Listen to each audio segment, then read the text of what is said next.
বাংলাদেশের সর্বশেষ আপডেট সংবাদে আপনাকে সুস্বাগতম। 365 নিউজ এক্সপ্রেস চ্যানেলটিকে এখনও সাবস্ক্রাইব করে না থাকলে চ্যানেলটিকে সাবস্ক্রাইব করুন।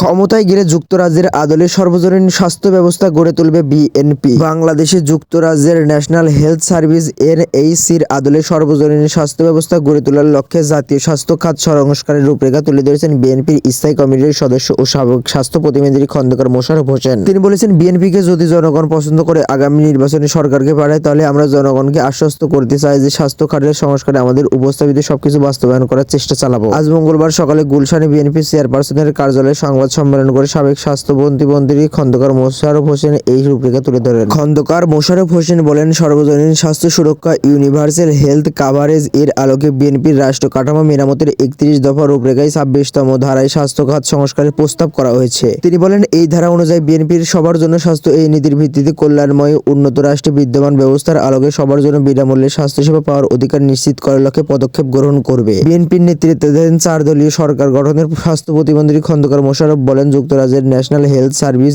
এনএইচএস বা জাতীয় সর্বজনীন স্বাস্থ্য ব্যবস্থা ইউনিভার্সাল হেলথ কাভারেজের আলোকে সবার জন্য সর্বোচ্চ স্বাস্থ্যসেবা প্রাপ্তির প্রয়োজনীয় সব পদক্ষেপ গ্রহণ করা হবে। স্বাস্থ্য খাত সংক্রান্ত প্রস্তাবগুলো তুলে ধরে তিনি বলেন, বিএনপি আগামী দিনে ক্ষমতায় এলে দারিদ্র্য বিমোচন না হওয়া পর্যন্ত সুবিধাবঞ্চিত হতদরিদ্র জনগণের জন্য সামাজিক নিরাপত্তা বেষ্টনী আরো সম্প্রসারিত করব। জাতীয় বাজেট স্বাস্থ্য খাতে বরাদ্দ জিডিপির 5% কম হবে না। প্রাথমিক ও প্রতিরোধমূলক স্বাস্থ্যসেবা নিশ্চিত করার লক্ষ্যে পর্যাপ্ত সংখ্যক প্রশিক্ষণ নারী ও পুরুষ পল্লী স্বাস্থ্যকর্মীর ব্যবস্থা করা হবে। সংক্রামক ও অসংক্রামক রোগের চিকিৎসা, শিক্ষা ও গবেষণা সুবিধা নিশ্চিত করতে হবে। খন্দকার মোশাররফ বলেন, আমরা মনে করি বাংলাদেশের স্বাস্থ্য ব্যবস্থার আলোচনায় পিআই মেডিকেল ও ডেন্টাল কাউন্সিলের অধীনে রেজিস্টার্ড মেডিকেল চিকিৎসকদের বিবেচনায় রেখে সব পরিকল্পনা, নির্দেশনা, নীতিমালা প্রণয়ন করা হয়। ফলে দেশে বিদ্যমান প্রচলিত ঐতিহ্যবাহী প্রথাগত মেডিসিন, ইউনানি, আয়ুর্বেদিক, হোমিওপ্যাথিক, কবিরাজি চিকিৎসার ব্যবস্থার অস্তিত্ব উপেক্ষিত হচ্ছে। ফলে প্রচলিত চিকিৎসা ব্যবস্থার অধিকতর উন্নয়ন, আধুনিকায়ন ও বৈজ্ঞানিক করার লক্ষ্যে প্রয়োজনীয় গবেষণা ও বিবিধ সহায়তা প্রদান সমান গুরুত্বপূর্ণ।